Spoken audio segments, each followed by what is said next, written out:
Fantastic.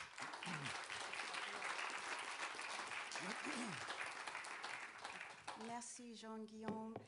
First of all, I want to say thank you to you and Stephanie and to Laure and to the entire board that puts this together. I am so happy to see you all. I wasn't here last year, but as much as I liked learning about WebEx and Teams and Zoom, I'm very glad to see all of you live and in person. So the first person I would like to invite up is Dean Andrew Mishta. He is the Dean of the International and Security Studies Center at the George C. Marshall Center. And then Ms. Nicola Beer.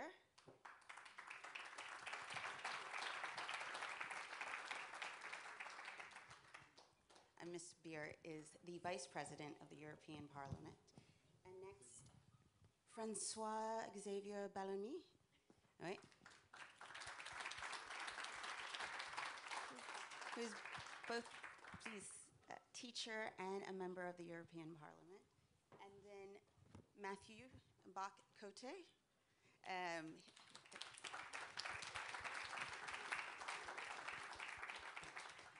Matthew is a lecturer at HEC and a journalist and a columnist for Le Figaro, right?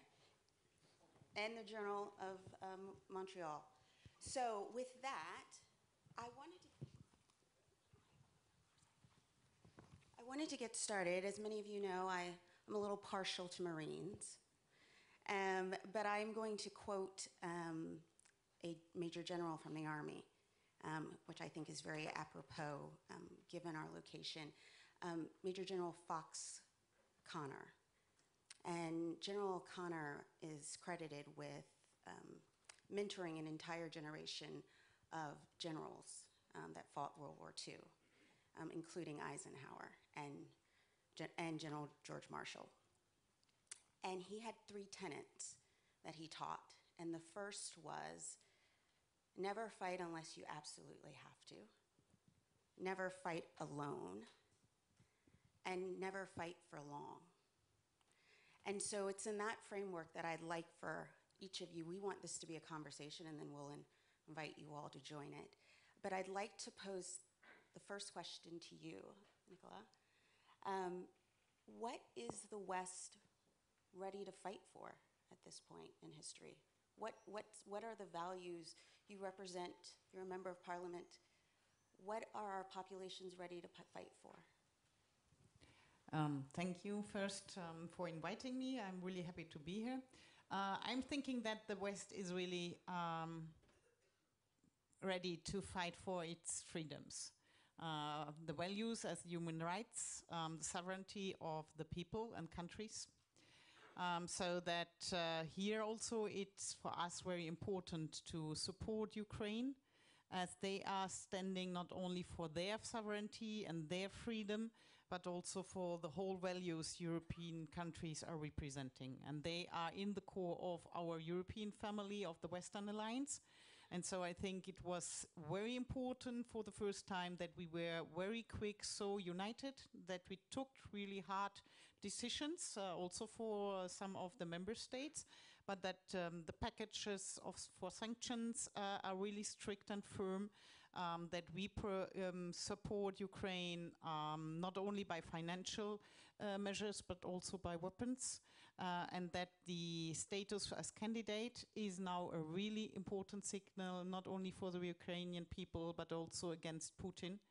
And I think we will have to go beyond, not only in preparing our societies, because we already heard also from Madame la Ambassadeur that this is also an attack by disinformation, by fake news on our democracies. But I think we have to prepare our citizens that this will be lasting longer than they think for the moment, that the prices of energy are only a small part of that, and that we have to go beyond, also in questioning ourselves what will be the future of this alliance of democracies. So how can we strengthen up our societies? How can we get back to leadership, to real leadership, also as European Union, how to reform ourselves, to be stronger, because if you saw Lavrov yesterday with the G20, you saw that he is only tackling the US, so he's not taking us serious, the Europeans, and this is, yes, this is quite clear about how geopolitical European Union is. I think it's not for the moment, but it should be. Andrew, I'd like you to answer that and give us some historical perspective as well. Well, thank you. Thank you for inviting me, Stéphanie, Jean-Guillaume. It's good to be back here. And since I work for the Defense Department, I need to say that I'm speaking in my private capacity as a scholar and analyst.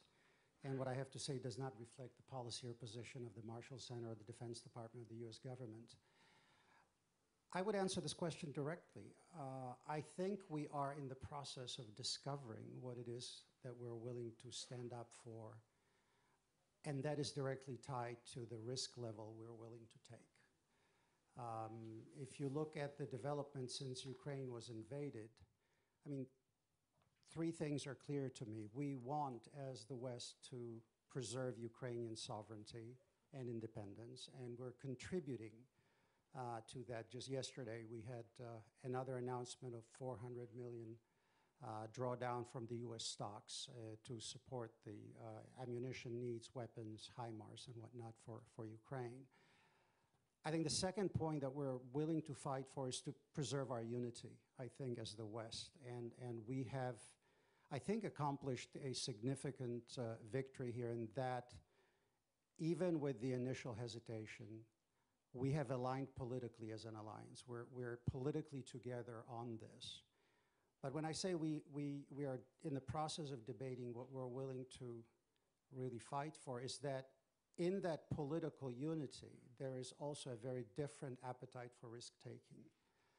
And that reflects what I call the regionalization of security optics across Europe. The closer you are to the flank, the more directly impacted you are by the Russian aggression. So if I'm in Tallinn or Vilnius or Warsaw or Bucharest, there's a very clear sense that this is an imminent threat, and the response has to be an all-out commitment. And then when I start traveling west, when I go to Berlin, there's a less of a sense of immediacy about it. There's political commitment, but there's also a lower willingness to take risks. And as I travel further west to Paris and beyond, that changes, because the principal conversations I would then say would be about the importance of the South, of Africa, and that other optic.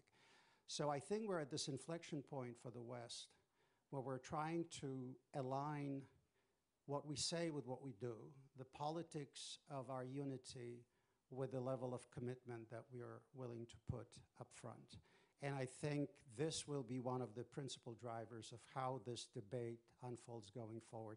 If we can bring the sense of unity of risk closer to where it should be, or where it was during the Cold War, because there was a sense during the Cold War that no matter where you were geographically, or whatever your domestic politics, the Soviet threat, the Warsaw Pact threat was overarching. I think this is the principal challenge we have, and from there we will need to take the steps to assist Ukraine to persevere and to win. So on that point, Matthew, you are also a PhD in sociology. What do we have to do? What's important to convey to our population to assess those risks that Andrew just brought up? Alors, vous me permettrez de confesser, de reformuler minimalement la question. Vous demandiez de quelle manière pourquoi les Occidentaux sont-ils prêts aujourd'hui à se sacrifier d'une manière ou de l'autre? Je dirais d'abord que les Occidentaux sont surtout prêts à se sacrifier pour s'autodétruire aujourd'hui. Je le disais hier en question, autant nous avons une réaction solidaire, légitime, absolument compréhensible pour condamner l'invasion de l'Ukraine par la Russie. De l'autre côté, je ne vois, une fois que cette question-là est traitée en elle-même, c'est-à-dire c'est une invasion absolument condamnable, elle ne m'amène pas à apprécier davantage, cela dit, nos sociétés qui sont dans une logique d'autodestruction aujourd'hui, qui brandissent l'idéal de la démocratie pour mieux la trahir, qui prétendent défendre les libertés pour mieux étendre la censure, qui sont engagés dans un processus d'autodestruction. Donc je dirais que la principale chose à laquelle nous sommes prêts à faire la guerre aujourd'hui, c'est à nous-mêmes. Donc voyant cela, j'ajoute un élément. Nous célébrons chez les Ukrainiens des vertus que nous avons travaillé très fort à déconstruire depuis des décennies. Nous célébrons le patriotisme que nous avons réduit en Occident à la xénophobie et au racisme. Nous célébrons la défense des frontières, alors qu'on nous a expliqué au fil des décennies que les frontières devaient être abolies. Nous célébrons l'identité nationale vigoureuse, alors qu'on nous a expliqué que c'était une forme de repli sur soi. Donc je regarde, il y a probablement une leçon pour nous-mêmes qu'on peut tirer de la résistance ukrainienne à la Russie, que je trouve tout à fait admirable, mais regardant ce que devient le monde occidental aujourd'hui, qui est par ailleurs fracturé de deux manières, fracturé entre les deux rives de l'Occident, entre l'Europe, qui demeure peut-être le dernier Occident, et les États-Unis, qui deviennent de plus en plus post-occidentaux, et de l'autre côté, fracturé à l'intérieur de nos sociétés entre des conceptions irréconciliables de la démocratie, de la liberté, de l'être humain même. J'ai l'impression que cette crise est un révélateur de nos propres insuffisances. Ça ne nous empêche pas, ça ne nous dispense pas de faire tout ce qu'on peut dans les limites du raisonnable, j'entends dans le refus du conflit global aussi, le refus d'une montée aux extrêmes pour marquer notre solidarité avec le peuple ukrainien. Mais je ne suis pas certain que nos sociétés soient aussi fortes qu'on le dise, et je nous trouve bien prétentieux lorsqu'on prétend se présenter aujourd'hui comme le monde libre.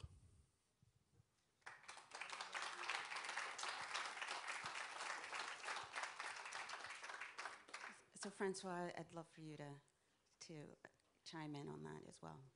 What is it going to take? Merci beaucoup et merci beaucoup à Stéphanie, Jean-Guillaume de nous accueillir. Alors, tous ceux qui ont organisé ces conversations qui sont, je crois, plus nécessaires que jamais dans le moment que nous vivons. De fait, la crise et la guerre sont toujours des révélateurs et je partage le sentiment de Mathieu, le sentiment de ma collègue et de ma vice-présidente Nicolas Baer, lorsque nous disons au fond que cette guerre éprouve les vulnérabilités, les fragilités géopolitiques, les incohérences internes aussi de nos propres démocraties. Vous posiez la question tout à l'heure de pourquoi sommes-nous prêts à faire la guerre, et en citant cette formule du général Connor, do not go to war unless you have to. But to go to war, pour aller à la guerre, pour combattre quand l'essentiel est en jeu, encore faut-il y être prêt. Et aujourd'hui, nous ne le sommes pas. La question que vous posez, d'une certaine façon, on pourrait le dire cruellement pour les Européens, elle est assez dépourvue d'objet. À quel moment voudrons-nous décider de nous engager dans une guerre ? Eh bien, nous ne le pouvons tout simplement pas, parce que depuis très longtemps, nous avons renoncé à l'idée même qu'il fallait se préparer à faire la guerre. Pendant très longtemps, nous avons cru au rêve de la paix perpétuelle. Nous avons d'ailleurs pris l'Europe pour le moment de la sortie de l'histoire. Nous avons cru que l'idée même de l'Union européenne allait accompagner la fin de l'histoire et allait accompagner le dépassement de toutes les causes possibles de conflits et de conflictualité. Nous avons cru qu'en multipliant les relations commerciales et en multipliant les relations de dépendance, nous allions éviter à tout jamais de nous trouver dans une situation de conflit. Et c'est ce que nous avons fait, par exemple, sur le sujet de l'énergie. Nous nous sommes complètement dépouillés nous-mêmes de notre capacité de produire les besoins les plus vitaux, les besoins les plus cruciaux. C'est ce que nous avons fait sur le plan de l'alimentation. Et Madame l'ambassadeur parlait tout à l'heure de cette situation où nous sommes aujourd'hui placés, de voir des millions de personnes plongées demain dans la précarité alimentaire. Eh bien, dans le même temps, l'Union européenne est en train de déployer une stratégie dont le principe est de faire baisser de 15% la production alimentaire en Europe. Je ne sais pas si nous avons encore compris d'ailleurs ce qui est en train de se jouer aujourd'hui. Et donc, d'une certaine façon, il me semble que nous payons en quelque sorte par nos impuissances d'aujourd'hui, nos naïvetés d'hier et les naïvetés que nous continuons d'entretenir. Nous payons des stratégies d'indignation à géométrie variable aussi. Vous disiez, pourquoi sommes-nous prêts à nous battre ? Sommes-nous prêts à nous battre, Nicolas Baer le disait, pour nos valeurs, pour nos principes, pour l'ordre international ? Oui, mais je crois qu'il y a un précédent à ce que nous sommes en train de vivre aujourd'hui avec l'invasion de l'Ukraine par la Russie. Invasion injustifiée, invasion scandaleuse, qui remplace la discussion et la diplomatie par la violence. Nous nous indignons, et nous avons raison de le faire, de cette agression.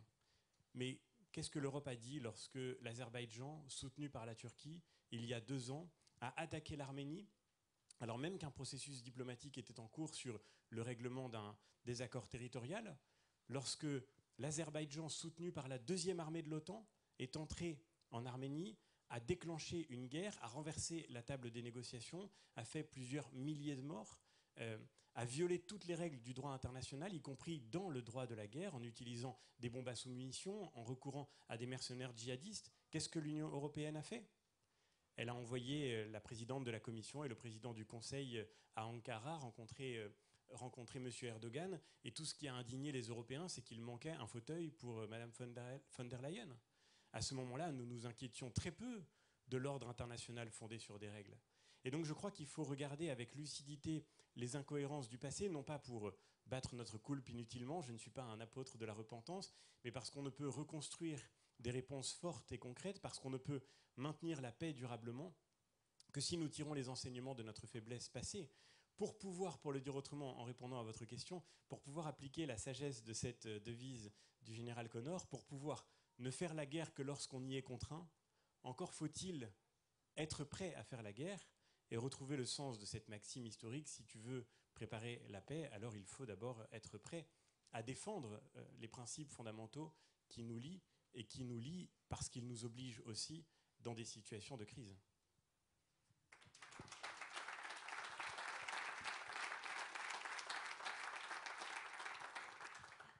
So on that point, Andrew, talk to me about that there are two things. It's will and there's resources.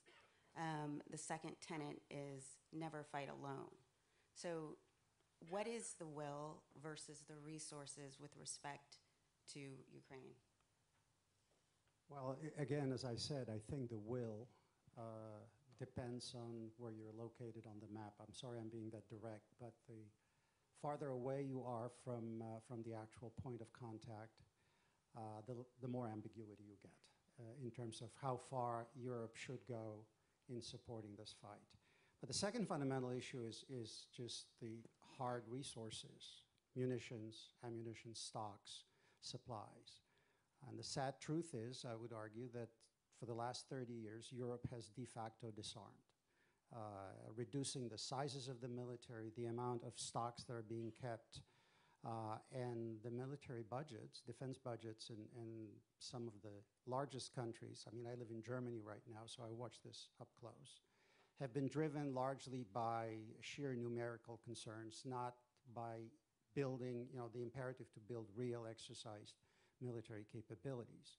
So right now, if we look at the intensity of what's going on in Ukraine and how it consumes the stocks of ammunition and barrels for howitzers and supplies and missiles, the sad reality is that, yes, Europe is allocating resources. Germany has committed 100 billion euros. But to ramp up and to produce the stocks that are needed, it's going to take a long time. And if you look at the current munition supplies, some of the largest European countries could fight only for a few days. It's just not there, which creates another very important element here for the United States that we will have to bridge in Europe to ensure European security, at least for another 5, maybe even 10 years, before those real capabilities come back online. So that's the first point. The second point is alliance cohesion. We have taken some very important steps, moving the 5th Corps headquarters to Poland, for example, a very important step in shoring up the flank. But that's not enough. What I would like to see also, in addition to having US forces on the flank, I'd like to see more NATO European forces move to the flank in order to send a strong message to the Russians that we're all in this together, and to increase the level of confidence, quite frankly, of the Baltic states, of the Poles, the Romanians, in the alliance's response capability and willingness.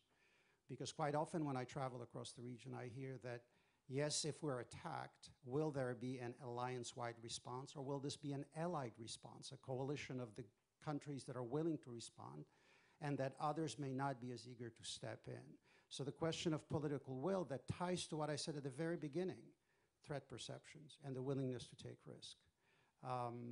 If you are not on the same page, it's going to be very difficult to generate a collective response to the threat.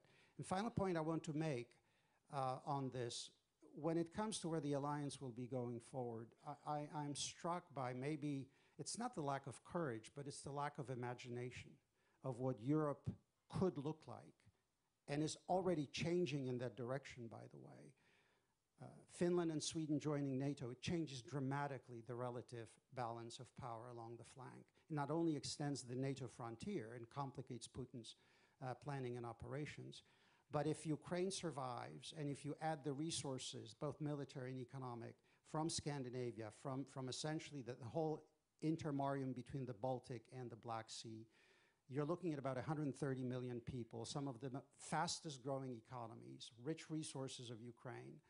We're talking about a reconfiguration of power distribution in Europe with tremendous consequences for what the United States needs to do globally. Last point, if I may.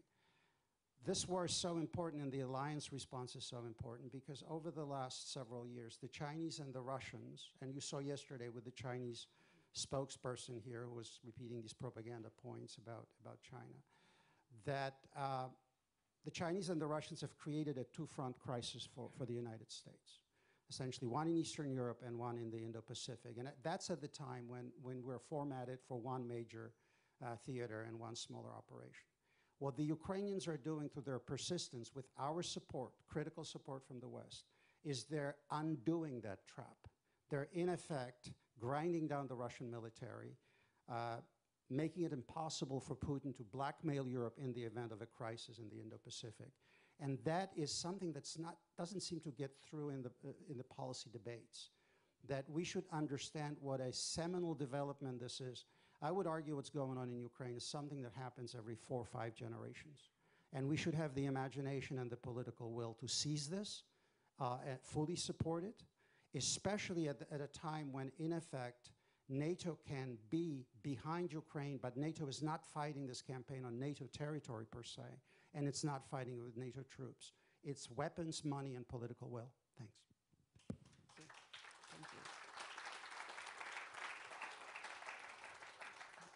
So Andrew says it's weapons, money, and political will. So Nicola, talk to us about what is the conversation? What is Europe willing to do? What are legislators talking about doing within their own countries to ramp up? J'ai l'impression que les législateurs en Europe, ils ont très bien le feeling qu'il faut maintenant reformer à des échelles différentes. Alors parce que je crois qu'on n'a pas seulement à court terme cette guerre en Ukraine, mais il faut en même temps résoudre beaucoup de problèmes, beaucoup de faiblesses qu'on a quand même qu'on a eu déjà en avant. Et c'était aussi la raison pour laquelle je trouvais très bien que le ministre Juppé hier a mentionné la conférence sur le futur de l'Europe. Parce que là, j'ai vu que nos peuples, nos citoyens, ils sont déjà beaucoup plus avancés dans leur imagination, pour prendre le mot que vous avez utilisé, que devrait être le futur de l'Europe. Et ça veut dire que nous-mêmes, il faut nous reformer. Par exemple, en étant beaucoup plus forts dans une politique défense en commun. Alors pour le moment, on se bat avec des troupes, la monnaie, des armes des États membres. Mais ce n'est pas l'Union européenne au premier rang. Ce n'est pas l'OTAN ensemble, c'est les États membres. Ça aide aussi, mais je crois qu'il faut vraiment développer aussi une notion de la défense en commun en Europe pour être un pilier fort sous le toit de l'OTAN. Qu'il faut avoir une stratégie en commun envers Poutine, la Chine, pour les pays africains, pour l'Amérique du Sud, pour l'Asie, alors que nous, vraiment, on a un rôle géopolitique quand Madame von der Leyen, comme présidente de la Commission, voulait avoir, mais qu'elle n'a jamais exercé. Là, il faut des discussions dans nos peuples, il faut des discussions au sein du Parlement, il faut des discussions au sein des États membres. Et parfois, ça va être assez difficile. Par exemple, d'investir en Allemagne 100 milliards seulement pour du militaire, pour des armes. C'est vraiment un changement que, si on n'est pas allemand, on ne peut peut-être pas vraiment sentir, mais d'investir 100 milliards, c'est beaucoup plus qu'on a investi dans toutes les crises qu'on a vues à l'échelle sociale, écologique, économique ou n'importe quelle échelle.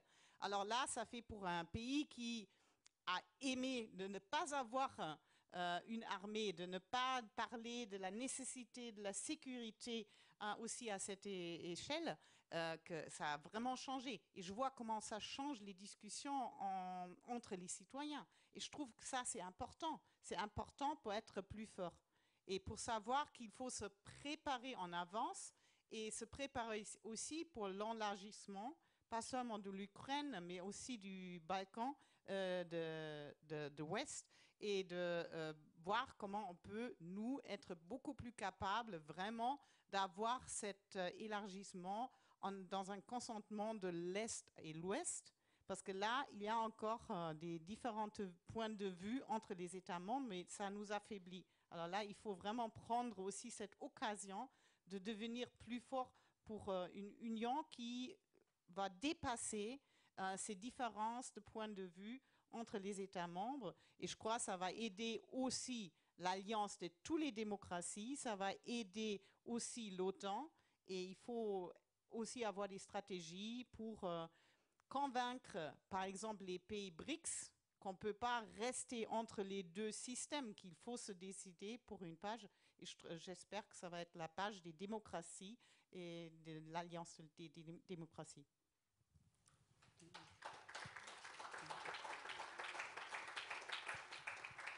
So with all of that, will it be too late for Ukraine, Matthew?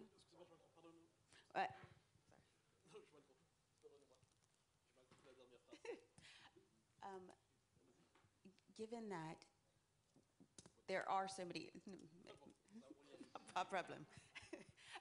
Given that there are so many differences between the different member states, by the time there's a strategy, will it be too late for Ukraine?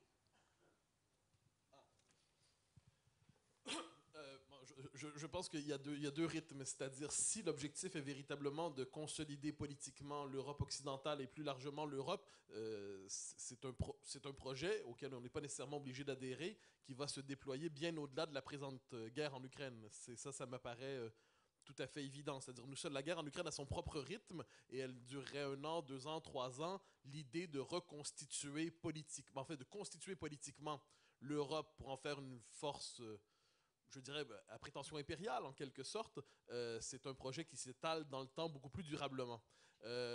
Cela dit, s'il s'agit, puisque j'en entends plusieurs dire qu'il faut pousser plus que jamais l'intégration européenne et constituer presque une souveraineté européenne, et qu'il faudrait pour cela faire une conversation, comme on dit, je soumets l'hypothèse que si une telle conversation s'engage dans les différents États, il n'est pas certain que les peuples consentent à cette intégration toujours plus grande de l'Europe. Je pense qu'on sous-estime l'absence d'adhésion d'une partie importante des populations, à tout le moins en Europe occidentale, par rapport au projet européen, comme en témoigne d'ailleurs le peu d'enthousiasme à l'idée de soumettre la question européenne au débat démocratique. Le cadre européen est considéré comme le paramètre qui structure le débat démocratique et qui veut remettre en question d'une manière ou de l'autre la construction européenne ou les modalités de la construction européenne. On l'a vu au moment des dernières élections présidentielles françaises, est rapidement expulsé du périmètre de la respectabilité républicaine. Il suffit de préférer la souveraineté nationale à la souveraineté européenne pour être classé parmi les extrêmes. Et on peut se demander dans quelle mesure un projet qui est constitué sur un déni de légitimité d'une préférence politique et populaire qui est quand même assez présente, dans quelle mesure un tel projet peut se construire durablement contre ces peuples. Autrement dit... Donc, tel est mon point d'interrogation et j'y reviens. Pour la question de l'Ukraine, je pense que nous sommes dans un moment des circonstances historiques qui exigent des mesures exceptionnelles. Donc, en tant que telle, c'est une crise à part entière.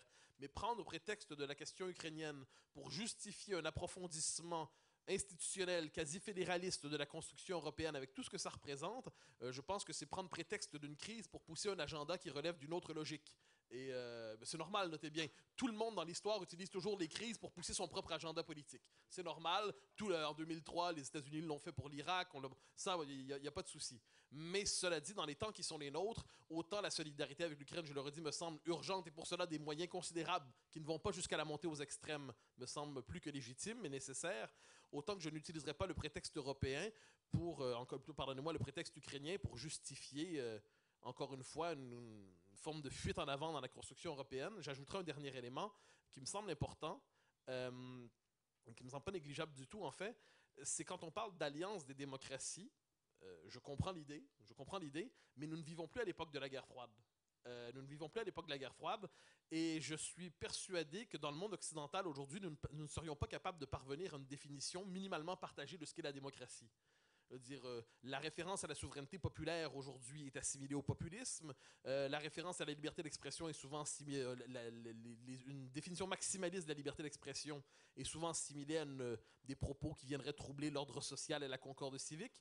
Donc je pense que si on veut parler d'alliance des démocraties, ce qui est un idéal tout à fait légitime, encore devrait-on se demander ce que nous entendons par démocratie aujourd'hui. Je ne suis pas certain que les Occidentaux convergent sur une même définition. Je crois même qu'on circule dans l'espace public des définitions irréconciliables.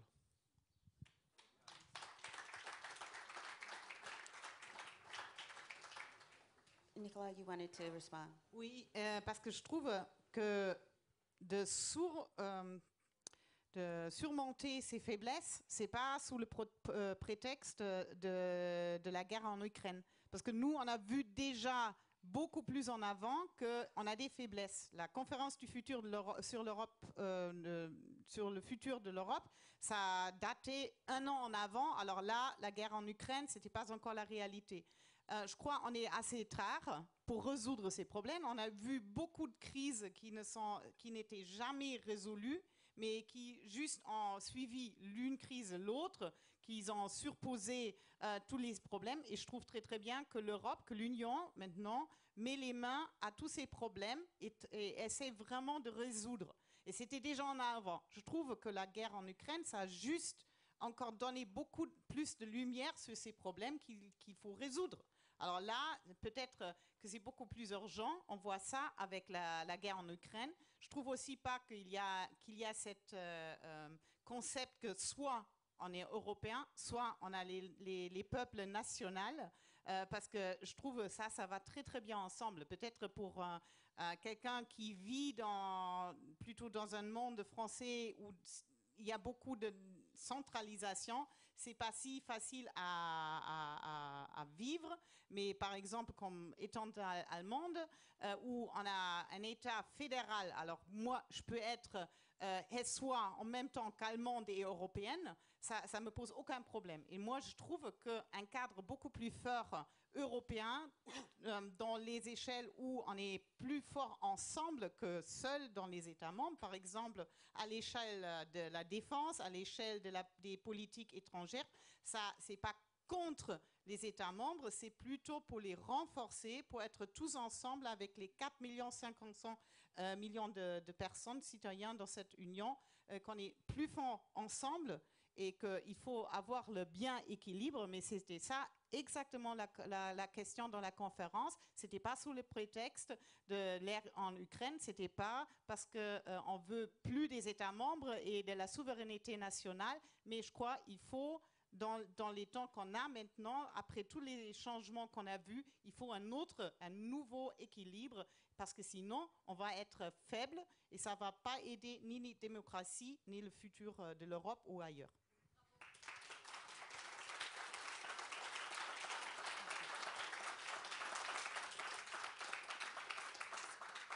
So I have another question I want Francois to tackle. What does success look like? Given all of the challenges, and we haven't even talked about the U.S.'s appetite for risk and benefit, but what does this success look like in Ukraine? Where would you be satisfied? Where would member states be satisfied with the conclusion in Ukraine?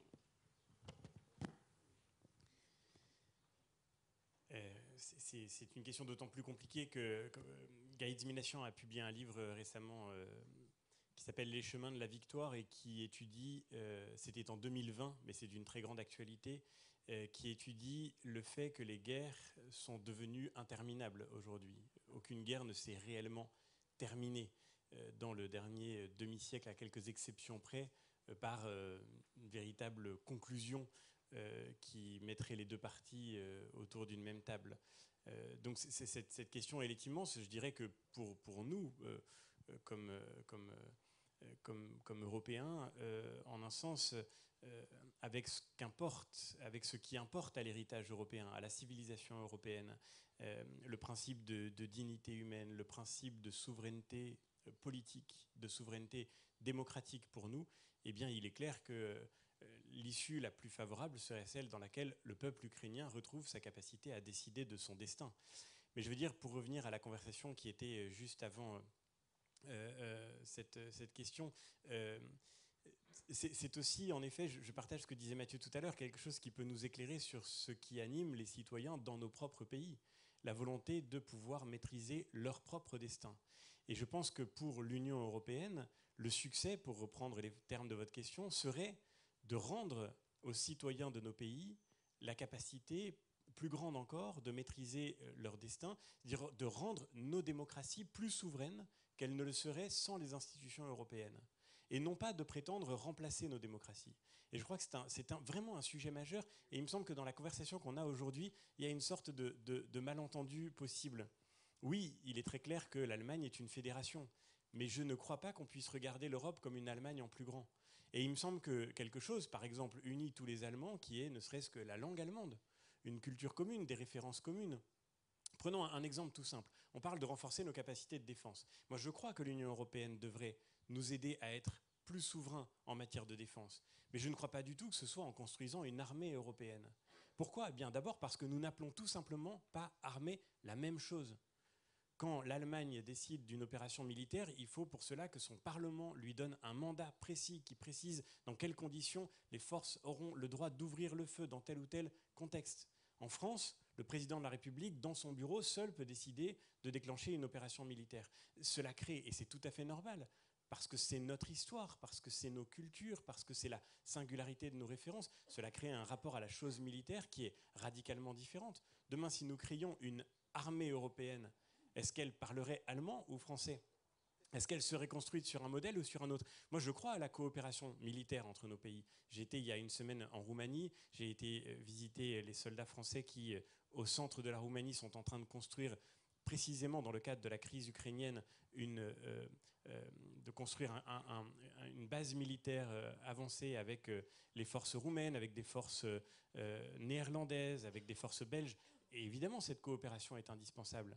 Mais il est aussi parfaitement clair, quand on se penche sur la réalité de cette expérience, que nos forces armées n'ont pas les mêmes modes d'intervention, n'ont pas les mêmes doctrines d'emploi, et ceci n'est pas accidentel, c'est lié au caractère. Je me tourne vers d'anciens membres du gouvernement français qui sont ici et qui connaissent cela mieux que moi, cher Pierre, mais nous voyons très bien que c'est lié aussi, c'est l'expression du caractère démocratique de chacun de nos États. Et nous avons le devoir de respecter ça, parce que c'est le modèle européen. Pour devenir forte, l'Europe n'a pas besoin de se nier elle-même. L'Europe n'a pas besoin de chercher à ressembler aux États-Unis d'Amérique. Ils ont leur propre modèle, mais le nôtre est différent. Le modèle américain, c'est « e pluribus unum », faire de plusieurs une seule chose. Le modèle européen, c'est la devise de l'Europe, c'est « uni dans la diversité ». C'est le respect de cette diversité, de la différence, de la singularité de nos États, de nos peuples, de nos langues, de nos cultures, de nos traditions, de nos histoires, qui ne nous empêchent pas de travailler ensemble parce que nous sommes unis par une civilisation commune, et cette civilisation implique des principes communs. Mais ce qui me frappe, c'est de voir que pendant que nous animons cette discussion à Bruxelles, parce que pour être très honnête, on l'anime vraiment entre nous, pardon, mais la conférence sur l'avenir de l'Europe, je ne connais pas un seul vrai citoyen dans nos pays qui y ait participé, en vérité. Et d'ailleurs, les conclusions de la conférence sur l'avenir de l'Europe ne ressemblent pas du tout à ce que j'entends des gens quand je les rencontre en France. J'étais en Bourgogne hier pour aller dans la commune de Louhans rencontrer des Français qui venaient parler des questions européennes. Quand ils découvrent les résultats de la conférence sur l'avenir de l'Europe, par exemple l'idée des listes transnationales, moi j'entends toujours les Français me dire « l'Europe c'est trop loin, je n'y comprends rien, c'est tellement éloigné de moi ». J'ai jamais rencontré un Français me dire « l'Europe est tellement proche de moi, je comprends tellement ce qui se passe que c'en est finalement déprimant, j'aimerais bien voter pour un parlementaire qui parle slovène ou bien pour un parlementaire qui parle portugais ». Ça ne m'est jamais arrivé d'entendre ça. Ce sont des idées qui naissent à Bruxelles et qui nous font plaisir à nous dans les institutions européennes. Mais jamais un seul Français ne m'a demandé de voter pour une liste transnationale. Et la vérité, c'est que l'Europe aujourd'hui paraît déjà beaucoup trop loin aux citoyens. Ils ont déjà l'impression de ne pas connaître leurs parlementaires européens. Je ne vois pas comment demain la situation s'améliorera si on leur propose de voter pour une liste sur laquelle figurent des parlementaires slovaques et des parlementaires hongrois. Et encore une fois, ça ne nous empêche pas de travailler ensemble, Slovaques, Hongrois. D'ailleurs, ça ne nous empêche pas de commencer par reconnaître qu'il faudrait d'abord mieux nous respecter et mieux nous parler aussi en Europe, mieux considérer la réalité de notre dialogue sur la démocratie. Et au fond, on voit qu'on n'a jamais autant parlé de renforcer l'intégration européenne et qu'on n'a jamais autant aggravé les fractures qui traversent l'Union européenne en fragilisant la conversation qui pourtant est la plus nécessaire d'entre toutes, celle sur notre définition de la démocratie. Et pendant ce temps-là, vous voyez, c'est ça qui me paraît orthogonal, et je terminerai par là, alors même que nous voyons qu'il est absolument fondamental de renforcer l'Europe aujourd'hui, on continue de la fragiliser. Nous avons encore voté cette semaine au Parlement européen, mais on le fait tous les mois quasiment, c'est devenu une habitude, une résolution pour condamner la Pologne et dire tout le mal qu'on pense du gouvernement polonais. Très bien, au moment même où la Pologne accueille des millions de réfugiés ukrainiens sur son sol, je ne vois pas qu'il y a quelque chose qui va renforcer réellement le débat européen et la conversation européenne. Et alors qu'on parle de ce rêve d'une armée européenne qui me semble être une illusion, on continue de fragiliser ce qui pourrait être les outils d'une coopération concrète. J'ai été rapporteur pour le Fonds européen de défense. On a réussi à atteindre le montant de 8 milliards qui était divisé par 2 dans la dernière ligne droite de la négociation. Le Fonds européen de défense, pour le coup, c'est-à-dire un investissement commun dans notre industrie de défense pour être moins dépendant des grandes puissances du monde et moins dépendant du coup des revirements possibles à l'intérieur de ces grandes puissances, même quand elles sont nos amies, eh bien ça, pour le coup, ça me semble être un pas en avant absolument décisif. Donc nous parlons d'armée européenne, mais nous fragilisons les conditions de notre coopération militaire. Nous parlons de renforcer nos démocraties, mais nous fragilisons le débat démocratique en Europe. Et surtout, nous parlons d'être plus forts pour défendre nos principes, et je le redis sur la question de l'alimentation, mais c'est aussi vrai sur la question de l'énergie, nous continuons de nous rendre concrètement plus dépendants. C'est hier qu'a eu lieu un vote au Parlement allemand, et je le dis avec beaucoup d'amitié à nos amis allemands, je ne le comprends pas ce vote, qui décide de maintenir la fermeture anticipée de 3 centrales nucléaires en Allemagne, les 3 dernières centrales nucléaires qui fonctionnent encore. Ce qui veut dire plus d'importation, ce qui veut dire plus de dépendance, ce qui veut dire plus d'émissions de carbone, alors que nous sommes à quelques semaines de pénurie énergétique sur la plaque continentale européenne. C'est la même chose sur la question alimentaire, c'est la même chose avec les débats qu'on a eus, et je sais que c'est un débat qui nous a réunis sur la question de la taxonomie européenne cette semaine. Cette semaine, nous avions des collègues qui nous expliquaient au Parlement européen qu'il fallait asphyxier la filière nucléaire en Europe en lui retirant toute possibilité de financement sur les marchés privés, alors même que nous sommes devant le spectacle évident de la réalité de nos dépendances et de la fragilité dans lesquelles ces dépendances nous ont mises. Donc il me semble que, au lieu d'entretenir des débats qui me paraissent très théoriques et finalement très éloignés des préoccupations réelles des citoyens européens, l'Europe gagnerait à retrouver sa véritable valeur ajoutée, à retrouver la confiance des citoyens de nos pays. Après tout, c'est ce qu'une institution démocratique devrait commencer par faire, en montrant que nous sommes capables, par ces institutions européennes, de rendre nos démocraties plus souveraines. Et à ce moment-là, il me semble que l'Europe retrouvera aussi le sens de ce projet de paix que le docteur Franz évoquait tout à l'heure.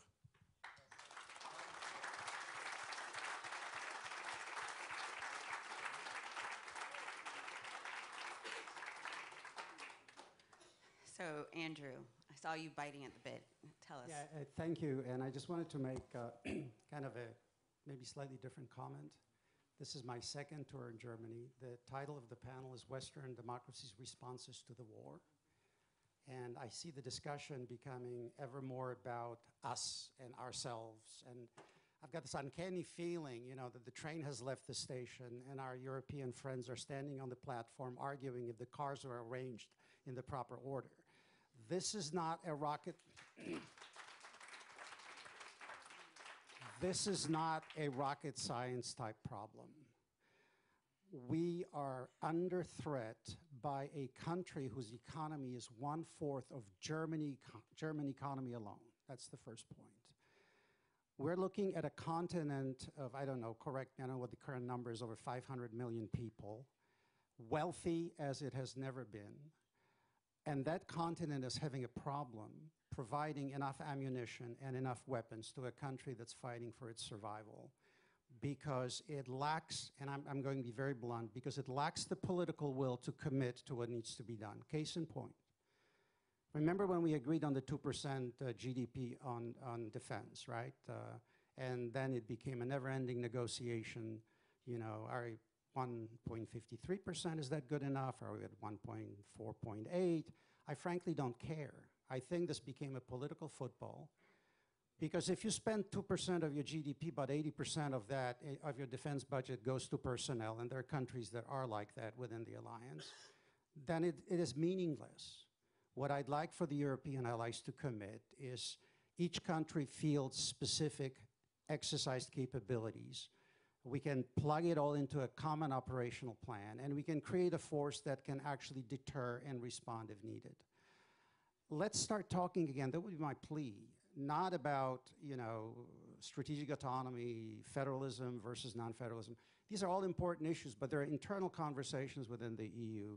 They're not directly impacting on how the West responds to the war in Ukraine. This has to be a practical response. It has to be about weapons, ammunitions, supplies, opening up transit routes for Ukraine to be able to export, thinking about reconstruction after the war, and thinking over the largest kind of structure of the European Union, assuming that Ukraine will make it. I have my own doubts. And not at this point discuss whether the cars were arranged in the proper order.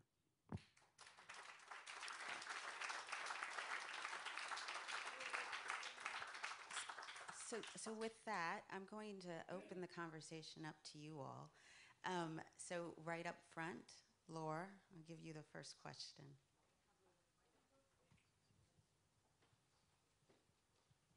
Thank you very much, Dana, for this moderation, and thank you to all.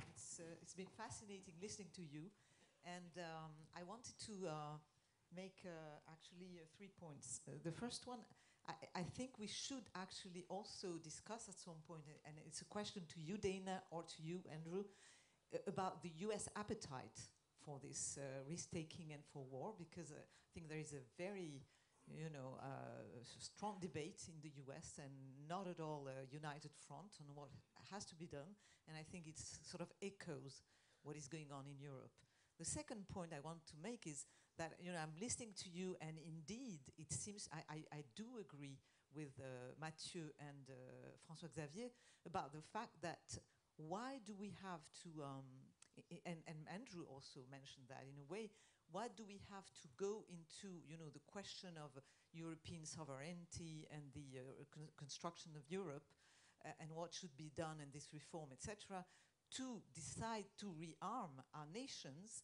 Because it seems to me that if we want Europe to be strong and to be capable of facing the danger and the immediate danger, we just have to rearm, and we'll see later what we do about collective defense. The capacity to defend Europe lies in the capacity of each of our nations to get out of the post-historical sort of framework that François-Xavier Bellamy was just mentioning.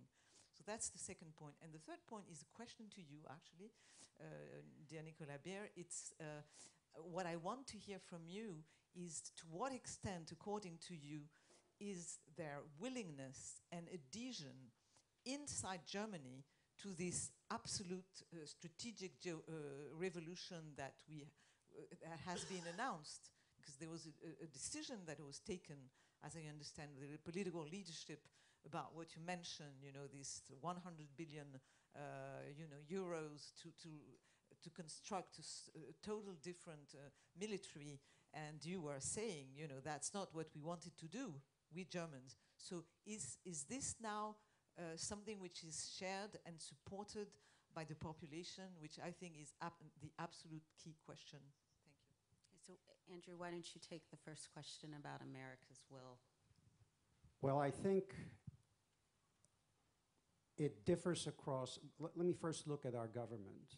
I would argue that Congress is very much committed to supporting Ukraine.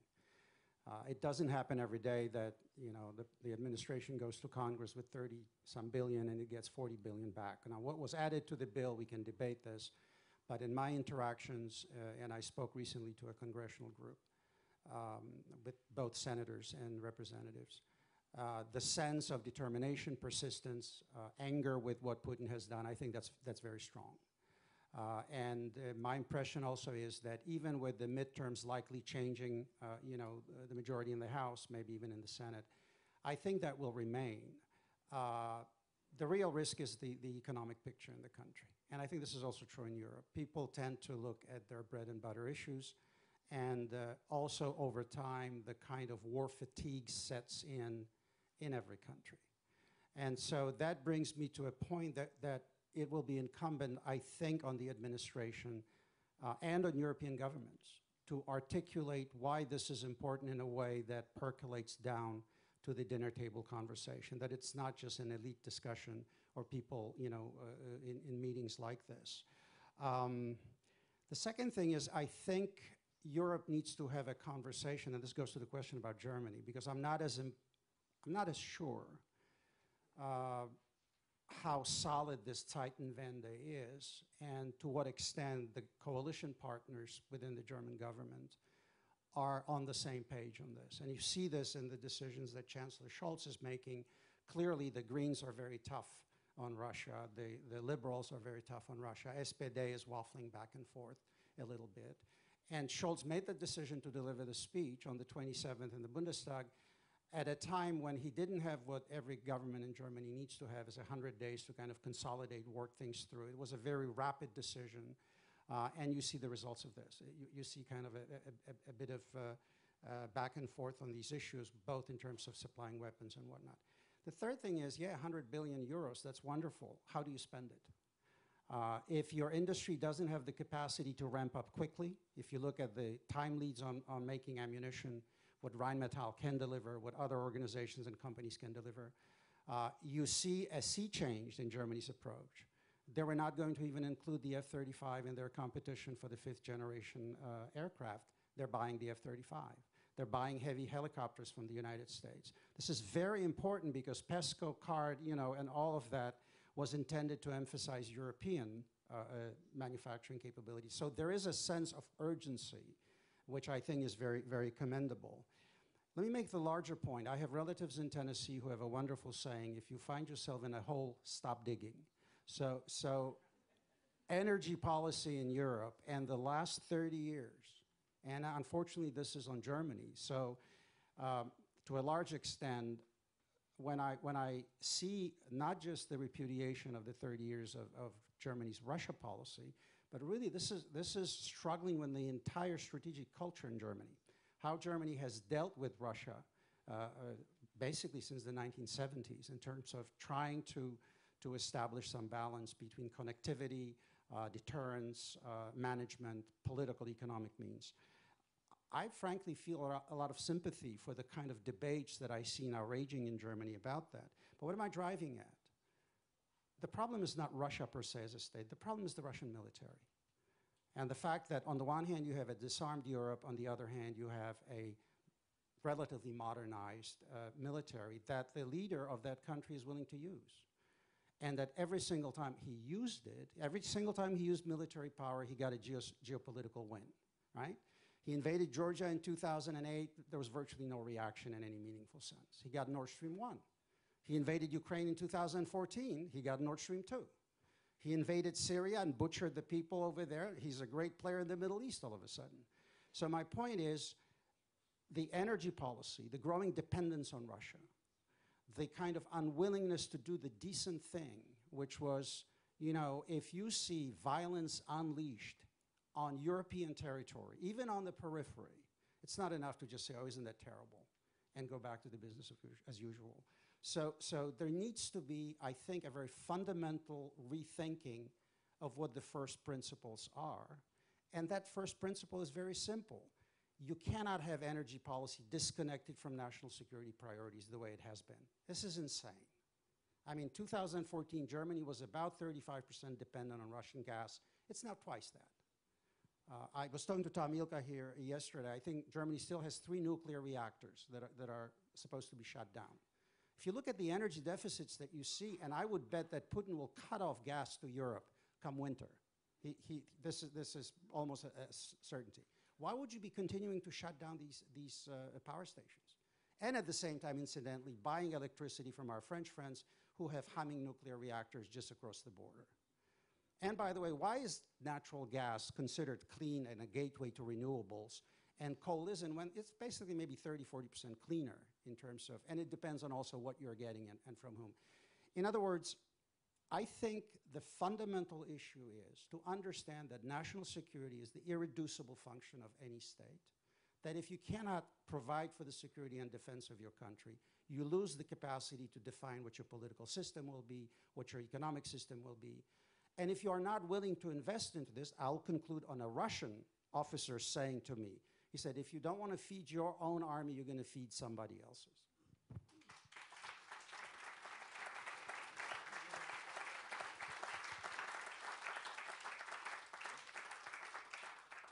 So, a new rule, just give me your name and your There were affiliation. two other questions Oh, from did Laura. you, Nicola, for Germany? If I understood correctly, there were two other different questions from Laurel.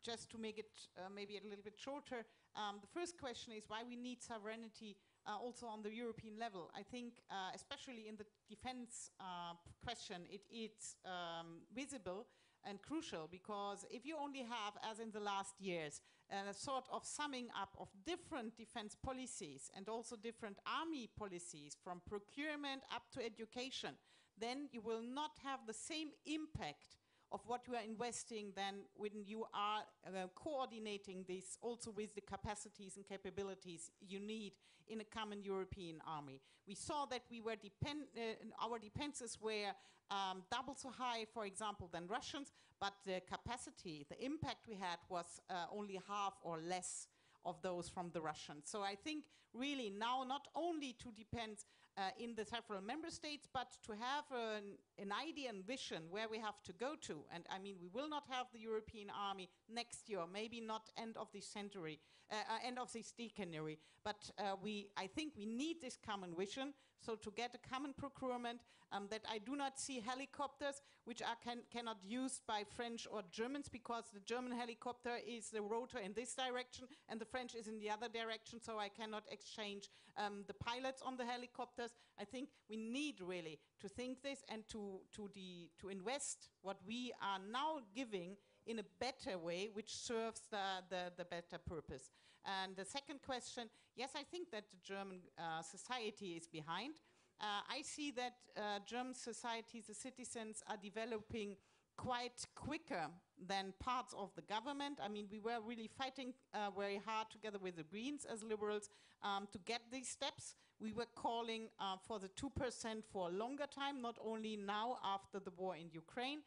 And I think we should go forward with a broader vision, but this then has also to include energy. We were fighting to have all energy resources, but then to have a changed timetable on that, because we all want to step out at the end of those energy resources which are fossil, which have problems, as the nuclear, the sort, I have to say, of nuclear energy we are using for the moment. But for example, I for the moment try together with parts of the German government to foster in research and development of the new nuclear fusion energy, because it will not stand with nuclear rubbish, but will give us the possibility to have our own resources which are not fossil, which are not problematic, but which gives us the possibility to go out without the dependencies, for example, from Russia, or with new dependencies from Qatar or wherever else. I tried to have this question in our own sovereignty, and I think we have to look a little bit farther to get also the short-term goals.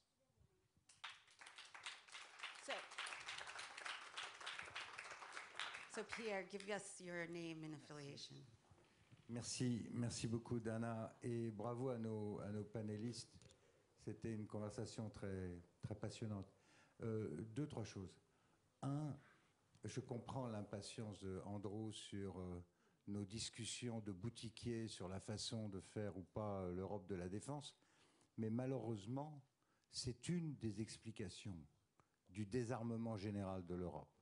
Pendant très longtemps, nous nous sommes cachés derrière la défense européenne pour dire « cette année, on ne va pas le voter, mais l'Europe va s'en charger ».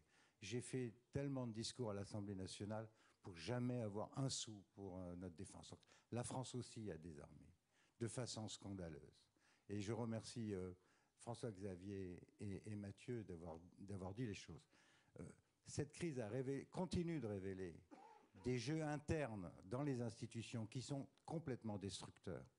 Quand Madame von der Leyen s'auto-proclame chef des armées, dit qu'elle va acheter des avions, avec quoi? Pour faire tuer qui? Sur quelle base politique? On perd du temps, on ne dit pas la vérité aux gens et on ne réarme pas. Quand on annonce des budgets de réarmement qui au final bénéficient uniquement à l'industrie de défense américaine, on ne rend pas service à l'Europe de la défense ni à nos réarmements parce qu'on ne va pas continuer à acheter que du matériel américain. Donc si les Américains veulent que l'Europe réarme, il faut aussi laisser de la place aux industriels européens pour que cette Europe, elle ait une base. Et ça n'est jamais le cas. Et quand on met un peu d'argent, tout de suite on va à Washington et tout le lobby industriel américain est derrière. Donc ça, c'est très important.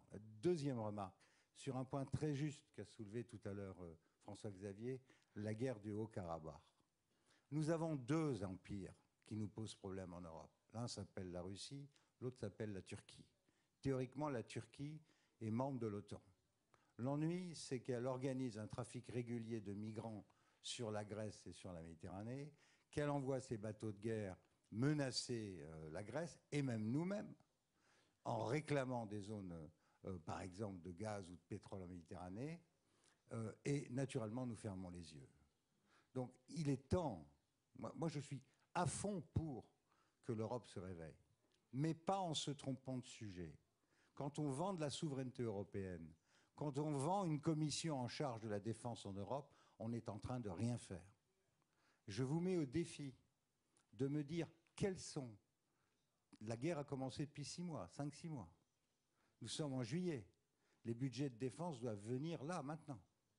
Donnez-moi un chef d'État en Europe, un budget de défense qui sérieusement prépare le réarmement de l'Europe aujourd'hui. Il y a encore quelques semaines, la taxonomie européenne prévoyait de ne pas financer l'industrie de défense. N'est-ce pas, François-Xavier? Et jusqu'à présent, les budgets qui ont été votés sont absolument minimaux en Europe. Où sont les budgets de défense en Europe aujourd'hui? Dans quel pays? En dehors des 100 milliards annoncés en Allemagne qui vont bénéficier aux industries de défense américaines. Voilà la réalité. Je crois qu'à un moment, il faut s'arrêter de se raconter des salades entre nous et de voir qu'on ne fait rien. La vérité, c'est qu'on ne fait rien. On parle, on dénonce, on diabolise, on dit que Poutine est une horreur. Tout ça est vrai. Les Ukrainiens meurent et nous, on ne fait rien, on cause.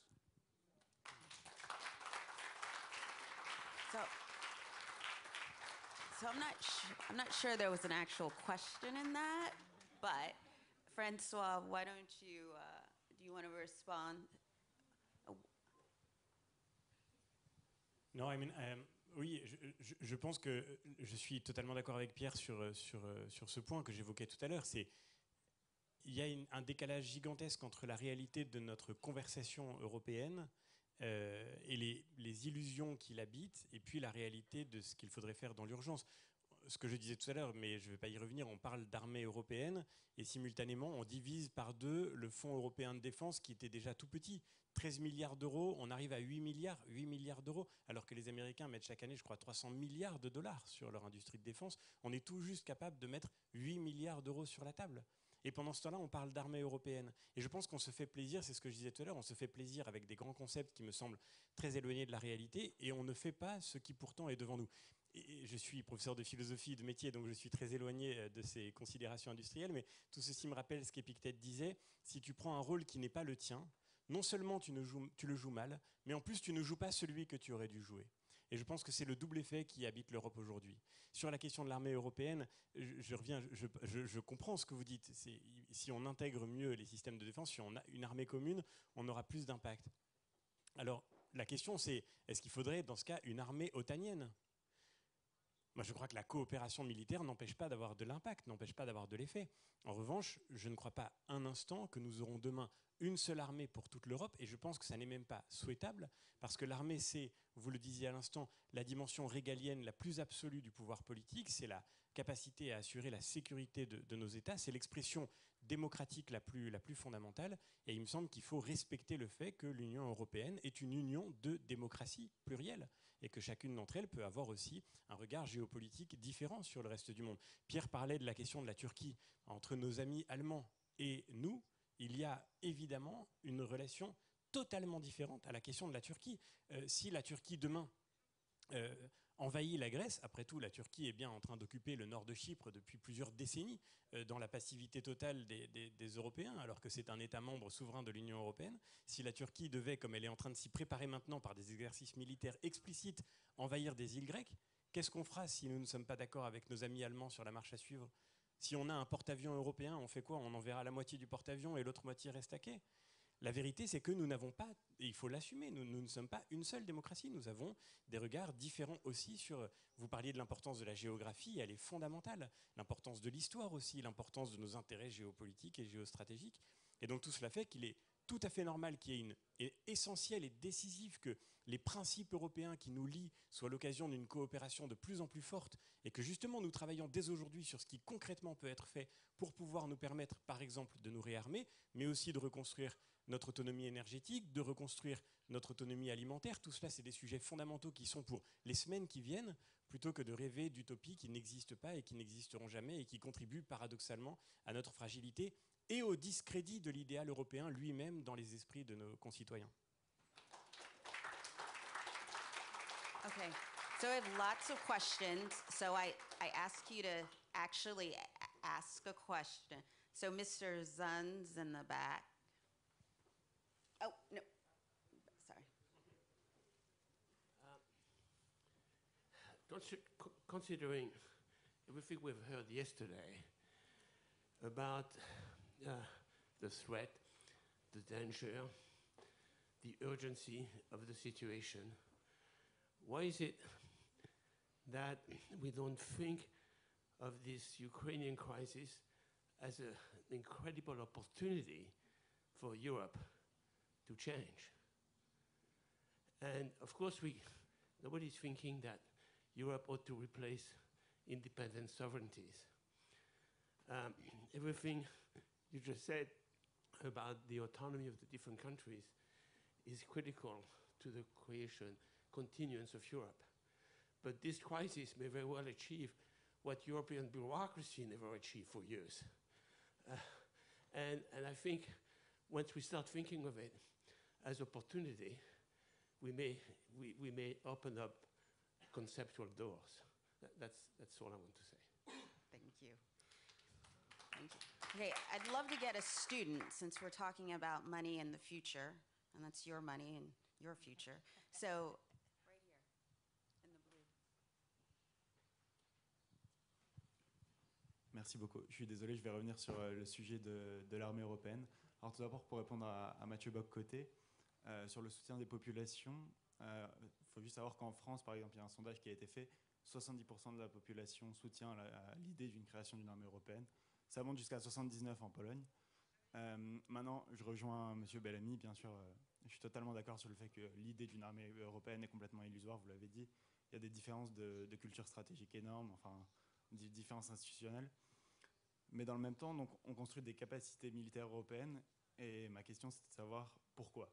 Donc, qu'est-ce qu'on va faire avec ces capacités communes si ce n'est pas du coup de la défense collective? Est-ce que c'est pour aller faire des opérations PSDC autour de l'Europe? Pourquoi? Quel est l'objectif derrière le Fonds européen de défense, le PESCO?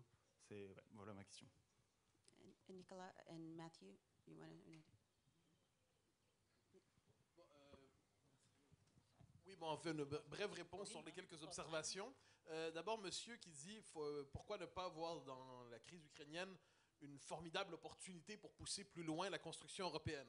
Ce dont je parlais tantôt, en disant qu'on ne devrait surtout pas voir dans la crise ukrainienne un prétexte pour imposer au peuple une Europe de type fédéral d'une manière ou de l'autre dont ils ne veulent pas.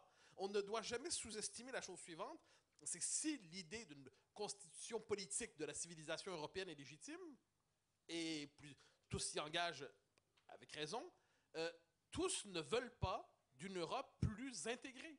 Tous n'ont pas d'adhésion passionnelle à la technostructure européenne.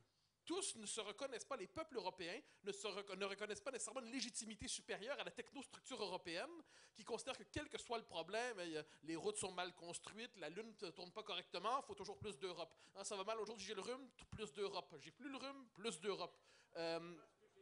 J'entends, non, je ne pas que c'est pas que c'est ce que vous avez dit. Je dis qu'il y a un discours en Europe qui prend prétexte de tout pour dire plus d'Europe. Ben oui, je comprends votre soupir, mais comprenez le soupir de bien des gens, madame. Et on parle de l'armée européenne. Je vous invite à faire un référendum par rapport en France pour savoir s'il faut constituer une armée européenne, oui ou non. Il se pourrait que le résultat donne finalement du 2005. Et bien évidemment, on y répondra avec du 2007-2008. Hein, c'est-à-dire, on consulte les peuples disent non, ensuite on se dit, ben, le peuple a mal répondu, on va faire quelque chose d'autre. Oui, non, mais le fait est que j'ai de grands doutes sur... pour peu qu'on pose cette conversation-là plus au sérieux. Donc, je ne suis pas ici pour dire, pour faire l'europhobe, on dit désormais, je crois. Je dis simplement qu'il y a une tentation d'instrumentaliser une situation qui, en elle-même, est tragique, est en elle-même fondamentale, en elle-même exige une attention majeure, d'instrumentaliser cela pour imposer un modèle politique qui, quoi qu'on en dise, ne suscite pas pour l'instant l'adhésion des peuples européens. Je ne connais pas encore le peuple européen au singulier. Et ça ne me semble pas, et François-Xavier disait très justement, qu'il y a non seulement plusieurs peuples européens, mais plusieurs perspectives historiques, plusieurs perspectives géopolitiques, et on doit toujours garder à l'esprit cette diversité fondamentale de la civilisation européenne pour ne pas effacer l'Europe au nom d'une conception de l'Europe qui serait finalement désincarnée, si je peux me permettre.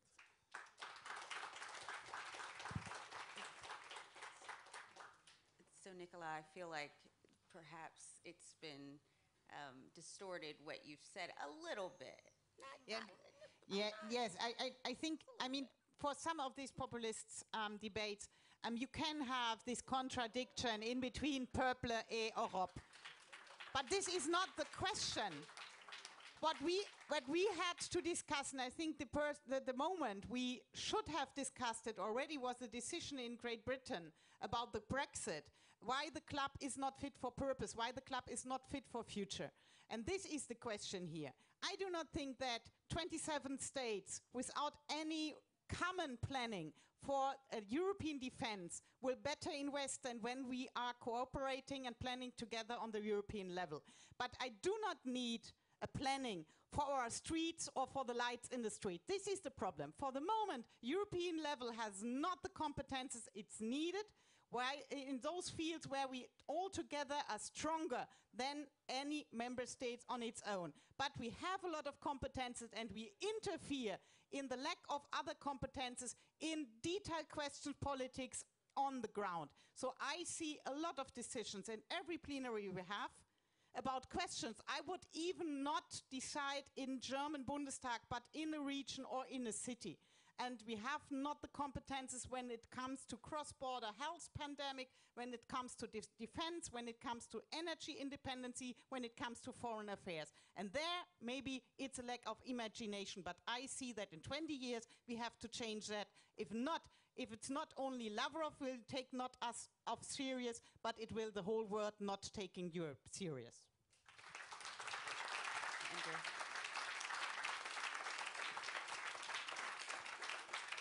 If I may, I'm fascinated by this discussion. But I would like to just make a very simple point, okay? Because I sat through years of strategic autonomy, European Army, PESCO, SMESCO, all this kind of stuff. Why don't you seize the opportunity of what's in front of you? In 2012, President Obama, made this very unfortunate comment about pivot to Asia. An entire school of thought has developed in America. This is now in academic debates and think tanks. It's in government. China is identified as a pacing threat in our national defense strategy.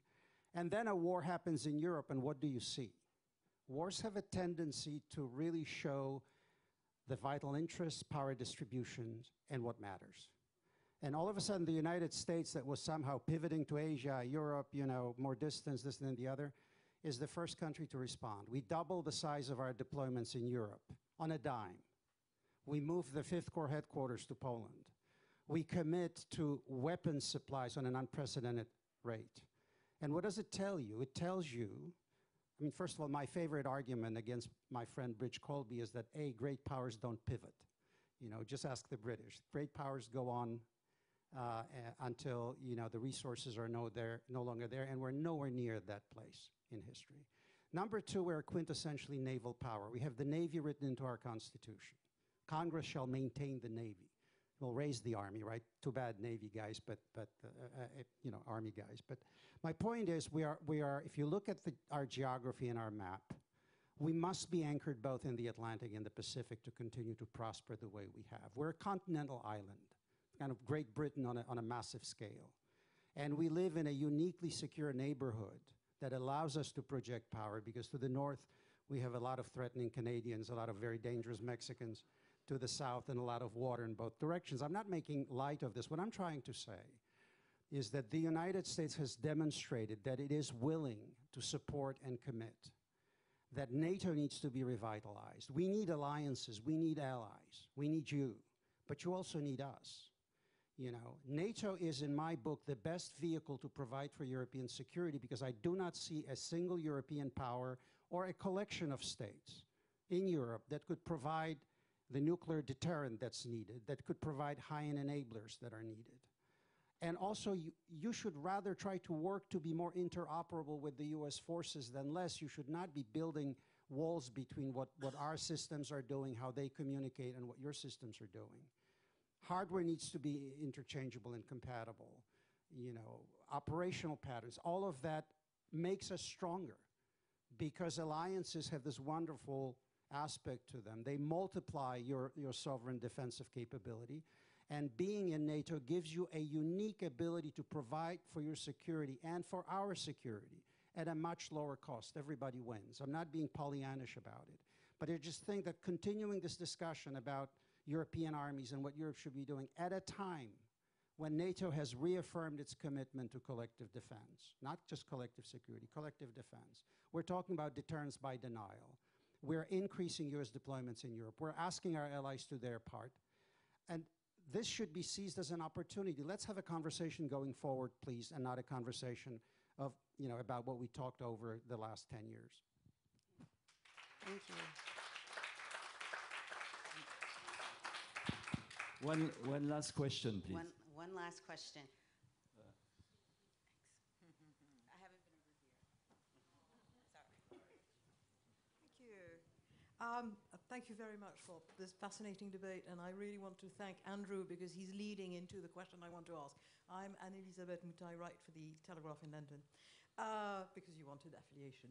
My question is, and I'm sorry to be saying this, I have the memory of the European attempt to achieve a vaccine distribution fast, and that did not quite work in an optimal fashion.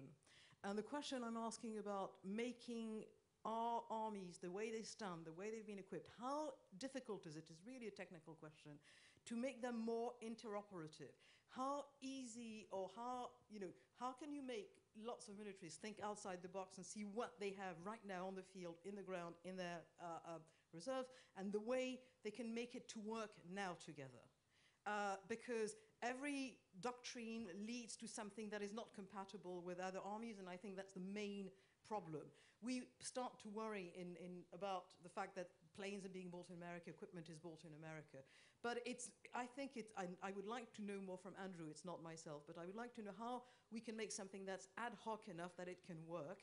I've heard both objections, and I've seen some mounted objections on Ukraine. You can't give them this and that type of weapon because they're not, they've not been taught to use it.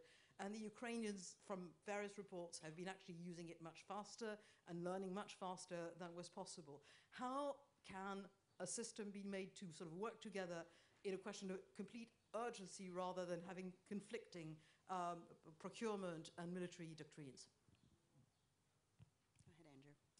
Go ahead, Andrew. Okay, I would very simply say that we need to agree as an alliance that Ukraine must transition to Western weapon systems, because the post-Soviet stocks are being depleted, ammunition is being depleted, and it's being consumed at unprecedented rates. And once we have agreed on that, we can standardize what we're sending them and create a division of labor of sorts, if you will. What bothers me about the current system is not so much that there are shortages of stocks, and there are. There isn't that much in the Bundeswehr arsenal that can be shipped easily. There isn't that much in other countries' arsenals. But it's still the sense that sending a certain platform will escalate the conflict. To me, that's not the right argument. Defense is defense. And what the Ukrainians are doing is they're defending the territory that was invaded. They're defending their cities. They're defending, their population. People are being murdered. Women are being raped. This has to be the baseline of conversation. And I think at that political level, we need leadership consensus in Europe and with the United States that we make a decision to provide Western technology. We do training. Transitioning on different weapon systems takes different amounts of time. I think with the airplanes, it'll be the longest, I would suspect, in terms of how you transition a MiG-29 pilot to an F-16 pilot and whatnot. But that's how I would approach. And one more comment. We are in the process of doing what we call Army 2035, building a cross-domain joint force. By that date, we're kind of reformatting the military away from counterinsurgency that we were focusing on for the last 20 years. Europe needs to be modernizing its military in a way that it remains compatible and interoperable with the force that the United States is creating. So I would love to have a lot of very serious conversations on that. We do the Ramstein meetings, coordinating what we supply. That's very important and should continue. But a kind of longer-term discussion of what systems the Europeans should be focusing on and how that matches what the Americans are focusing on. I think that's where I would like to go. Well, thank you very much.